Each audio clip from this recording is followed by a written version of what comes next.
Ed here with the Digital Digest, and today I wanted to share a quick unboxing and first look at the Goovis Lite S. This is a personal 3D cinema headset that permits you to connect it to any device that has HDMI out, natively or adapted. That could be over a Type-C connection, and just like that, you have a portable private display for at home or for travel. Now, this retails for roughly $450 US. I will include a link in the description, and in full disclosure, this was sent over by the manufacturer for review. They also sent over this little guy, which is their portable media player, the D3. This retails for roughly $240 US, and this is a key companion if you want to use this as a standalone product. So rather than connecting it to the devices I mentioned at the top of the video, you would be connecting it to the media player, which is based around an Android OS. We'll get to that soon. So, how is this different from a VR headset? Well, just about in every way. The only thing it shares in common with a VR headset is that it's wearable. There is nothing about this that is actually VR. So don't get this in something like the Oculus Quest or HTC's VR headsets confused, because, again, they really aren't similar. What Goofus is after with a product like this is delivering, as I've mentioned, a personal display for just about any device on the market. And this is all about fidelity, something that you really don't find with VR headsets. And as someone who wears glasses, anyone who has any form contact lenses, if your vision needs to be corrected, VR headsets really have never given a great experience. This, on the other hand, is going to deliver that, and I'll show you why. So first thing we see out of the box is the quick start guide, which explains the actual media player, the D3. And this is not what a retail unit will look like. A retail unit will come in a hard carry case to protect it. I don't have one, unfortunately, but it's explaining all the controls of the D3, as well as the fact that it has HDMI, a HDMI port, as well as a Type-A port, a USB-C port. It also has a battery pack. I believe it's 8,000 milliamp hours, because that will actually drive the Goovis Lite S. But we'll get to that in a moment. Let's take a look at the headset. Very light at 200 grams, and as I mentioned, the real pitch for this device is the fidelity of the AMOLED displays that are inside of the headset. So you can see they are independent, so unlike a VR headset that has one continuous display that you can adjust, here we have two individual 1080p AMOLED displays that are fully customizable. So we have a diopter on the bottom, again, individual control for each eye, which I think is excellent if, like me, again, you wear glasses. So corrected vision, you will be able to work with this seamlessly. And at 200 grams, I don't anticipate having any real strain from the weight of this headset. Just to put that in perspective, this is roughly about half the weight of something like an Oculus Quest, for those of you wondering.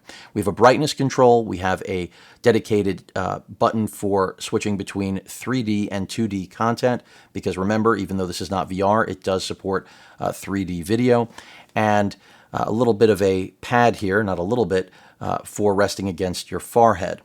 The only cable that comes off of this is an HDMI cable, as you can see right here, and that's why I said this is all about connecting to just about any device with HDMI out.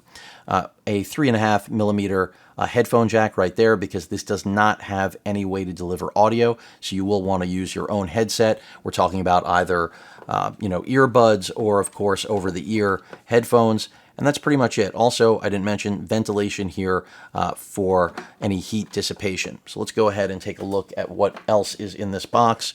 We have a head strap, and this is how you're going to, of course, tether the headset to your head.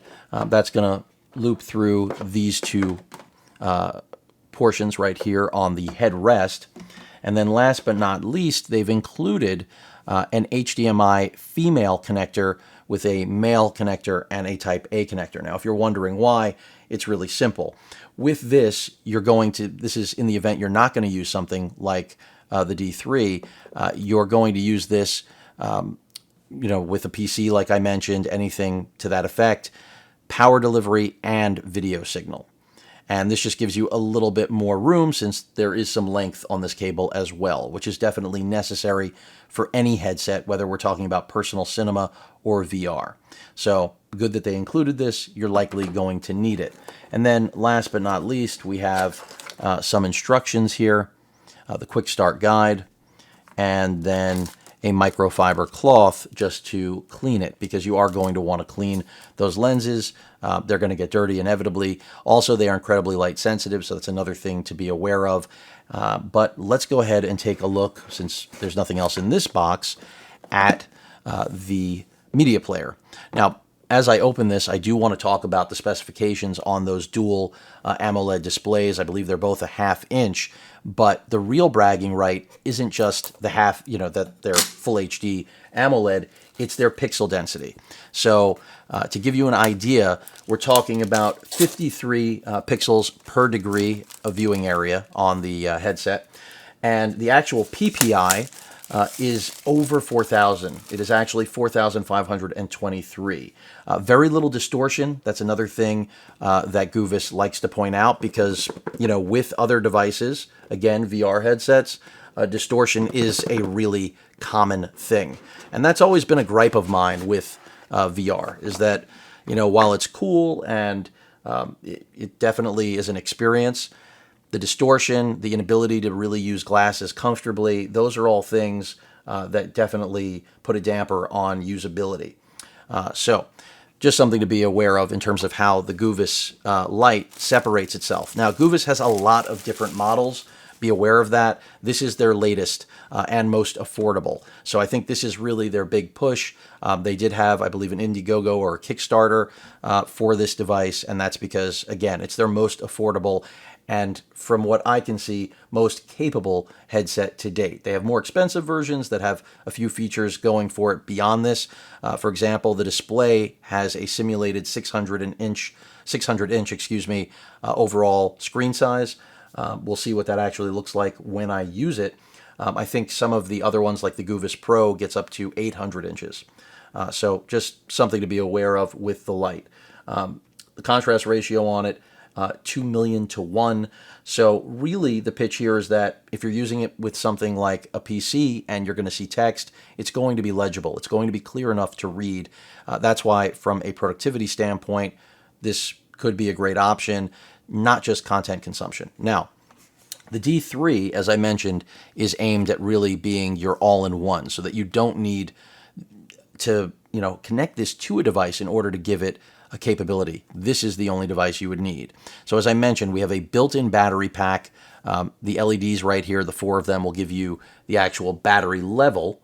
And then we have a directional pad with a select button, power button, Android navigation buttons that you're probably familiar with if you're an Android user, back, home, etc. A plus and minus for adjusting, and then I believe this is a touchpad as well. We also have a micro SD card slot right here, so if you want to locally add storage to this, you can. Now, if you're wondering why this is so expensive, it is because this is pretty much a, as described, standalone media player. I believe it has a quad-core chipset, a couple gigs of RAM, and 32 gigs of total storage, which, of course, the Android OS on here is going to eat up some of. I believe it's Android 7. So interesting that they've put this together. But what this is going to do, we have a full charge, is drive the whole experience of the Goovis Lite independently of any other device. So HDMI, Type A USB connection. So essentially you can hook this up seamlessly and you're good to go. The adapter, of course, would be the way to do that. That is why you have HDMI and Type A connectivity right there, and you're good to go. You also have a 3.5mm headphone jack, and that's pretty much it. Type-C port, I don't want to forget that at the top. That is how you're going to actually charge the D3. So if you were wondering, that is your way to actually charge this up. And my understanding is that this is 8,000 milliamps. So we'll see how much battery life we get out of these in tandem. I think the manufacturer put an estimated 10 hours of playback capability. If it's able to do even 6 or 7, I think that will be really impressive. And this does have Wi-Fi capability. That last LED there is going to tell you whether or not this is connected to your network of choice. So essentially, this is going to let you deal with all Android apps, since we do have Android on here. Granted, it's not a latest build. It's version 7, as I mentioned, but you'll have access to the App Store, Netflix, a whole array of different applications. So this should make for an interesting add-on to the Goovis Lite in the event you're looking for a little bit more. Quick start guide, of course, for the portable media player, the D3. And then last but not least, we have cable, if I'm able to get it out of this. Let's see. It is really wrapped up, isn't it? But again, I think this is, if I had to compare one product to this, as I'm having so much trouble getting this out of the package, it would probably be Lenovo's augmented reality glasses. And I say that because even though that can only work with a Lenovo ThinkPad P-Series laptop, the concept is similar. It's augmented reality, so you can see what's in front of you as well as your display, but it's all about content consumption to some degree. Now, Lenovo's product, not really, it's productivity only, but this is both. So for some people, this may be better. Granted, you can't see what's in front of you. This is just the charging cable, the Type-C to Type-A, to actually charge the D3 up. So that pretty much rounds things out. I'm going to get this set up, test it out, see if it does live up to Goovis's claims of fidelity, because again, I see a use case scenario for it with that in mind, because historically my experience with VR headsets has always been a mixed bag because of their inability to really make them comfortable for people who wear glasses, or the inability to actually fine tune them. So this is something that I could see having a potential use for. I think it also is obvious that for plane rides, things of that nature, any long-term travel, this could be a great way to both work and play. Again, if you have local content, using the D3 makes it really easy because you can just pop in a micro SD card. If you have any content you want to watch, in addition to that, clearly connected to a laptop independently, but you will have to run power to it. So that's another story altogether. That may make things a little bit more tricky, but we'll see. I'm going to see how it actually performs in real-world applications. But the fidelity is where it's at. I mean, that to me is really the pitch. If you watch any of their content, they're a fairly young company. I believe they were founded in 2018. So they've had several revisions of this headset, but this is supposed to be the most complete and at the most affordable price point. And that's why when they reached out and asked whether or not I wanted to share it, take a look at it, review it, I said send it over, because I do think it could be a useful device depending on what you're looking to do. Again, not a VR headset. Don't confuse it with anything VR related. Yes, 3D capable, but really this is all about having a personal display that is private and that can work with anything. As I mentioned, we shouldn't have any handshake problems. Anything that has HDMI out, again, computers, consoles, smartphones, tablets, and I mentioned even a drone. If you want to do first-person point of view flying of a DJI drone, and I do have one, maybe I'll check it out. That's another thing you can do. If you want to use your smartphone, remember you will need power delivery, and that's why I feel like the D3 is a necessary accessory. Now, by necessary, I don't mean you have to, so that kind of sends the wrong signal, but it probably is ideal. And together, this is going to set you back about $650 US before tax, at least with the pricing right now.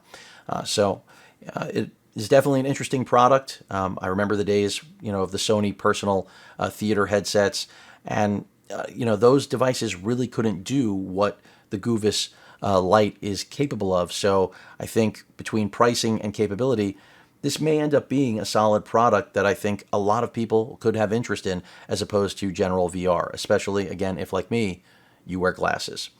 Any questions or comments, please feel free to post them. Hit that like button. And as usual, please feel free to subscribe, and please stay safe. Later.